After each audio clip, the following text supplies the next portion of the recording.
बड़ा सवाल यही है कि क्या पीएम मोदी ने ट्रंप टैरिफ का काउंटर प्लान एक्टिव कर दिया है? क्या जीएसटी रिफॉर्म वाला दाव उसी काउंटर प्लान का हिस्सा है? प्रधानमंत्री नरेंद्र मोदी चुप बैठने वालों में से तो नहीं।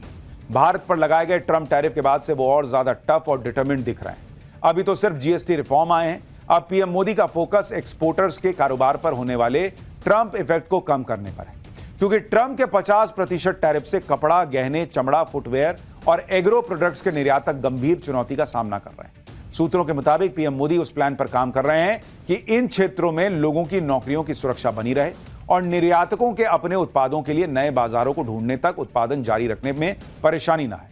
इसके लिए सरकार ठीक वैसे ही स्टिमुलस पैकेज पर काम कर रही है, जैसा कोविड महामारी के समय एमएसएमई सेक्टर के लिए किया गया था। अगर मैं सार बताऊं तो यही कह सकता हूं कि इससे भारत की शानदार अर्थव्यवस्था में पंचरत्न जुड़े हैं। पहला, टैक्स सिस्टम कहीं अधिक सिंपल हुआ। दूसरा, भारत के नागरिकों की क्वालिटी ऑफ लाइफ और बढ़ेगी। तीसरा, कंजम्पशन और ग्रोथ दोनों को नया बूस्टर मिलेगा। और चौथा, ईज ऑफ डूइंग बिजनेस से निवेश और नौकरी को बल मिलेगा। और पांचवा, विकसित भारत के लिए कोऑपरेटिव फेडरलिज्म यानी राज्यों और केंद्र की साझेदारी और मजबूत होगी, यानी इनकम में भी बचत और खर्च में भी बचत।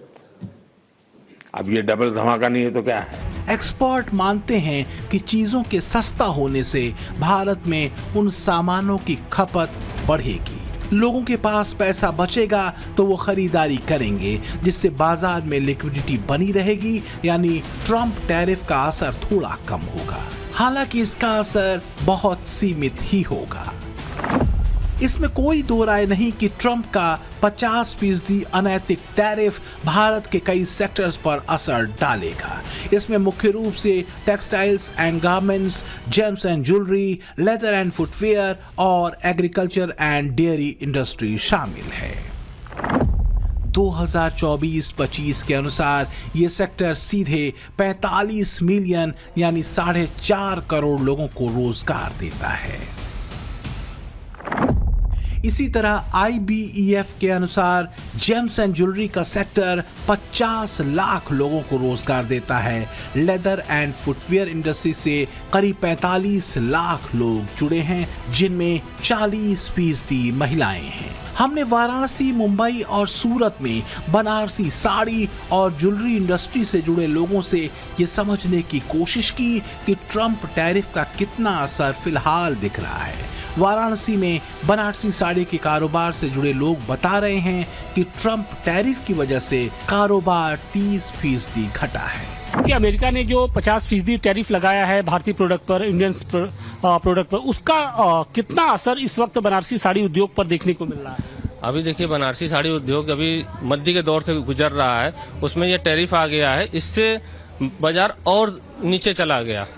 जो ऑर्डर थे वो भी रुक गए हैं और आगे भी अभी कुछ संभावनाएं नहीं दिख रही हैं।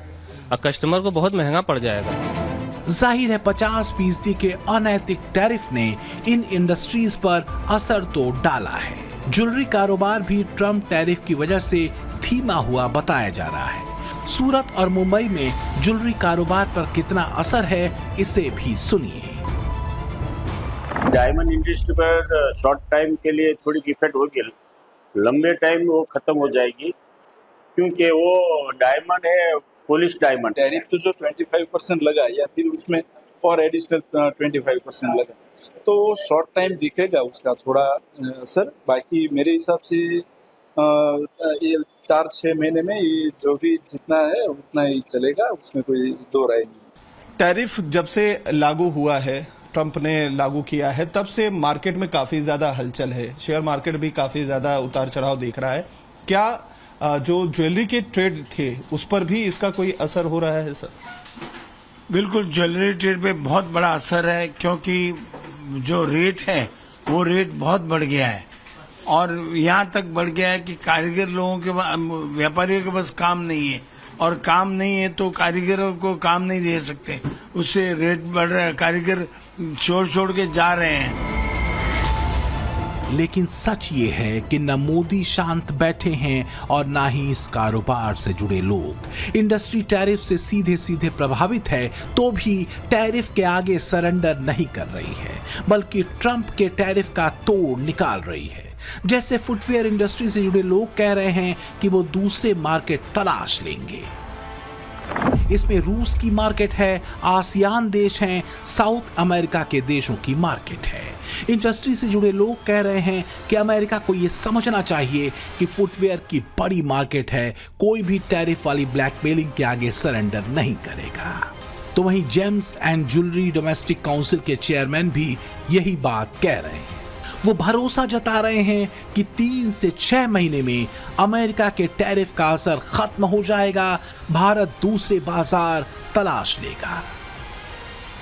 However, we as manufacturers and wholesalers have made alternate routes by increasing our marketing all throughout all the states in India, in UAE.